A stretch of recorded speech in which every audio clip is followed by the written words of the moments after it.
Hola y bienvenidos a un nuevo video de Animal No Político. Esta vez vamos a revisar a Descartes. Antes que nada les quisiera compartir de un pequeño problema que tuvimos con Durkheim. Se me perdió la libreta. Entonces vamos a tener que volver a escribir todo lo que habíamos hecho de Durkheim. Y pues va a tardar entre 1 o 2 semanas. Los que hayan seguido los videos de Durkheim, no se preocupen. Vamos a seguir haciéndolos. Entonces vamos a terminar el uso del suicidio. En este momento vamos a hablar del discurso del método. Vamos a revisar el discurso del método de René Descartes. Vamos a comenzar primero con la introducción y después con cada capítulo, como lo íbamos haciendo con Durkheim. Lo primero que hay que saber de Descartes o Descartes es que es completamente aristotélico.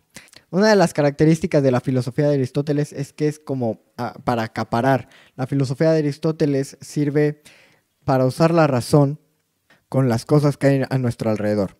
Un ejemplo, los animales herbívoros comen plantas, los animales carnívoros comen animales que comen plantas. Nosotros como seres racionales podemos comer tanto plantas como animales domésticos como animales fieros, digamos. Entonces, la razón que nosotros tenemos nos permite apoderarnos de las cosas. Un ejemplo más de esto son las cosechas. Uno puede cosechar las cosas a través de la razón porque conoce los ciclos de la tierra con respecto al sol y conoce los ciclos biológicos de las plantas. Por lo tanto, puede crear cultivos en la tierra y comer a partir de ellos, lo cual convierte la tierra propiedad de los seres humanos. Asimismo lo piensa Aristóteles, de modo que la razón convierte la propiedad. La razón nos hace propietarios de las cosas. Como somos racionales, podemos tener animales domésticos y nosotros podemos devorar esos animales domésticos, véase las ovejas, los puercos, etc. Para Descartes es lo mismo, la razón nos va a apoderar de las cosas. Descartes nos va a apoderar de la razón. En el momento o en el contexto histórico en el que Descartes escribe hay una crisis de la razón justamente y Descartes va a apoderar al hombre de la razón. Comienza dudando de todo. De lo único que va a tener certeza es del pensamiento mismo y del hombre que piensa. A través de este hombre que piensa, Descartes le va a dar la razón al ser, le va a dar la razón al hombre y por lo tanto la capacidad de apoderarse de todo lo que está a su alrededor y de todo lo que puede conocer. No olvidemos que Aristóteles es fundamental para entender a Descartes. Aristóteles, por ejemplo, pensaba que aquellos que no pensaban y que en su civilización era, digamos, inferior, es decir, los bárbaros, podían ser domesticados a través de las conquistas. Así Alejandro Magno pudo conquistar gran parte de Europa y domesticar, es decir, esclavizar a los seres que estaban ahí. Para Aristóteles eso era sano, porque aquel que no tenía razón debía de encontrar la razón en otra persona. Por lo tanto, el esclavo tiene la razón del amo. ¿Ven cómo ahora se puede entender mejor esta aptitud de controlar y de acaparar las cosas? Lo mismo sucederá, por ejemplo, con los animales domésticos. Los animales domésticos para Aristóteles están mejor con el hombre que sin el hombre. Lo mismo es para Descartes. Están mejor las cosas sin razón a la mano de alguien con razón. Entonces, la gran proeza, digamos, de René Descartes es encontrar la razón donde se está perdiendo. Y la razón va a dejar de estar de la mano de Dios, del cristianismo, y va a dejar de estar de la mano de Aristóteles para encontrarse en la duda científica. Les voy a leer lo que dicen algunos grandes pensadores de Aristóteles para simplemente darnos cuenta de la importancia que tiene Aristóteles en la vida y en la historia de la humanidad. Hegel, ya muchos de ustedes conocerán a Hegel, un gran filósofo, considera que con él comienza verdaderamente la cultura de los tiempos modernos. Y no es mentira, realmente su pensamiento va a conceptualizar la modernidad en tanto filosófica como económicamente, es decir, el capitalismo. Heidegger, un filósofo existencialista, por lo menos nombrado por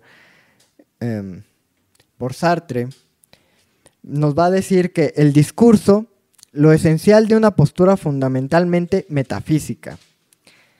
Después veremos lo que significa metafísica para Descartes y para Heidegger.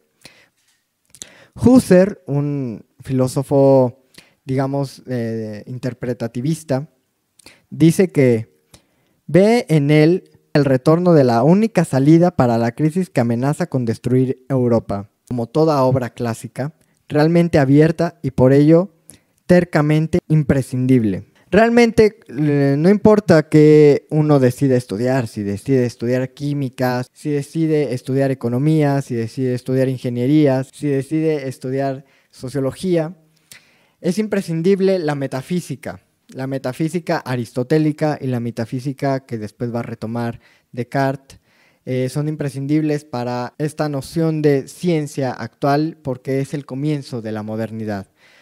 Obviamente la modernidad no inicia con Descartes, inicia con todas las maniobras económicas que hay en el contexto histórico, inicia con todas las maniobras filosóficas, inicia con la ciencia como tal, pero Descartes va a ser un cimiento muy importante que se va a fundamentar. De modo que estudiar a Descartes es estudiar a la ciencia en sí.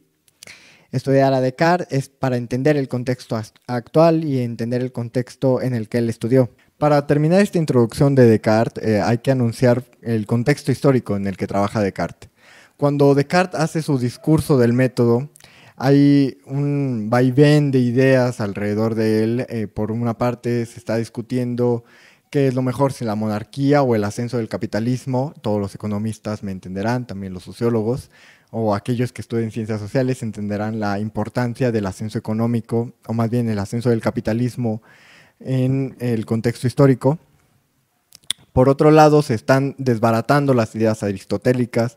El mundo va a dejar de ser el centro del universo para convertirse en algo circundante. Lo mismo pasará con el humano después. Entonces, lo que Descartes trata de hacer en este contexto donde no hay certidumbre, donde aún no sabemos qué es lo pertinente, si por un lado que la monarquía se mantenga o que si el capitalismo ascienda y entonces sea la burguesía la que mande, por otro lado si Dios se mantenga o si sea la ciencia la que dé cuenta de los fenómenos que están a nuestro alrededor, por otro lado si las creencias religiosas tienen sentido o no, será todo lo que Descartes tenga en cuenta. Ante esta incógnita, René Descartes primero lo que va a hacer es sembrar una certidumbre. La certidumbre, como todos lo sabemos, es el cogito ergo sum, es decir, el pienso luego existo. Esta sentencia no es una sentencia temporal, es decir, no es como que uno piense y después exista. No es como que uno lea, por ejemplo, y después de pensar lo que uno lee, uno empieza a existir.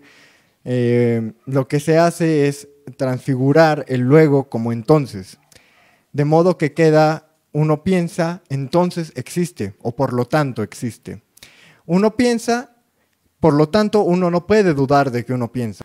Esa certidumbre después dará cuenta de toda la ciencia alrededor de Descartes. Aquel que quiera leer a Descartes tiene que saber, sin duda, que Descartes estudió en una escuela religiosa. Y como los religiosos estudiaban, era a través de 4 pasos. El primero era el exordio, que es una introducción, digamos, un eidus patheticon, es decir, que se apela primero a los sentimientos antes que a la razón. Y lo primero, cualquiera que lea a Descartes de nuevo, se va a dar cuenta de que Descartes lo que va a decir es que yo no sé, yo lo que quiero es aportar.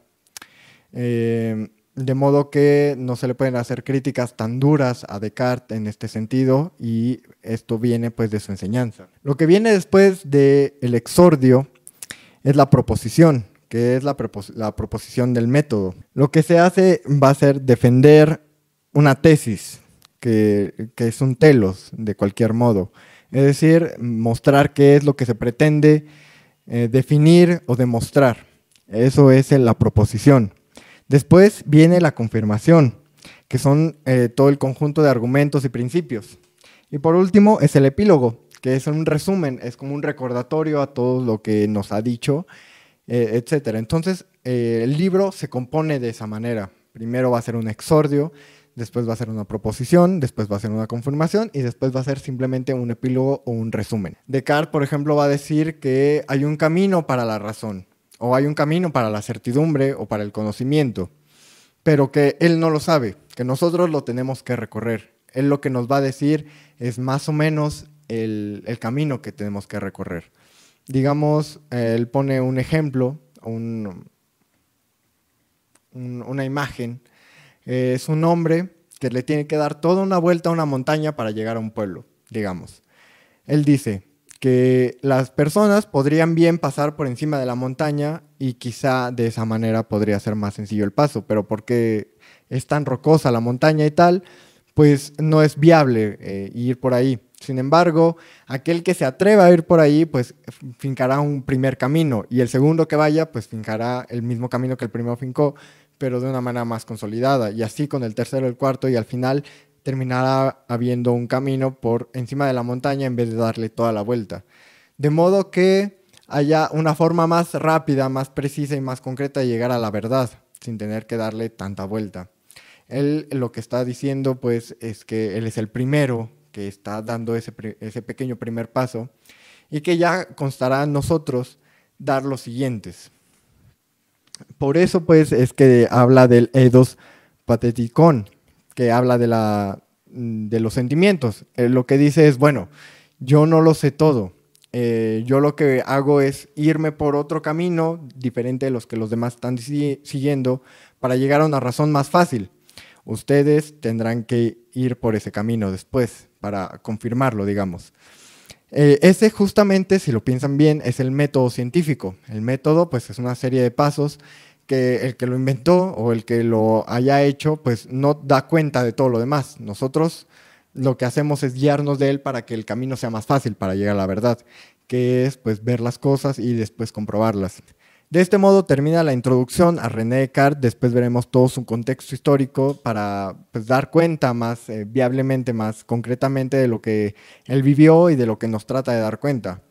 Bueno, espero que les vaya a gustar estos videos acerca de René Descartes, de su discurso del método.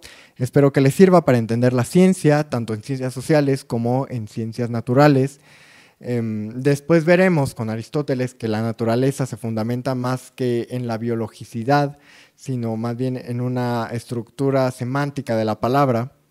Pero por el momento vamos a ver a René Descartes y su fundamentación de las ciencias sociales en la lógica y en la razón. No tardó en llegar la policía y de forma inmediata se cateó el cuarto de Felicitas Sánchez, en el cual se encontró un altar con ropa de bebé, agujas, muchas fotografías de niños y un cráneo humano. Tendría que empalmar el suicidio en uno de los delirios de la locura. Sin embargo, como ya vimos, los delirios no son específicos de una locura. Es decir, que diferentes tipos de enfermedades mentales producen diferentes tipos de delirios. Por ejemplo, la depresión produce un tipo de delirio. Igualmente. ¿Dónde vas tan temprano, Caperucita? A casa de mi abuelita. ¿Y qué llevas bajo el delantal? Tarta y vino, pues ayer hicimos tartas y pasteles en casa. Y les sentarán bien.